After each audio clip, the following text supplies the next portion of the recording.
Assalomu alaykum va rahmatullohi va barakatuh. Bozorda-yu, masjidda-yu, uyda hamma narsamiz ziyodasi bilan boru yo'qolib borayotgan bir mavzu bor. U ham bo'lsa ixlos.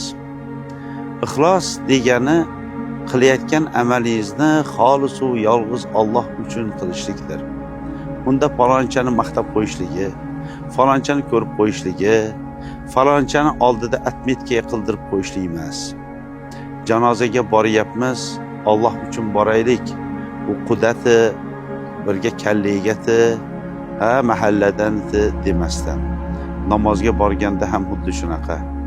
Har kuni bugun Alloh uchun nima qildim degan xolis bir amallarimiz bormi? Chunki amallarning eng birinchi qabul bo'lish sharti xolis va yolg'iz Alloh uchun bo'lishligidir.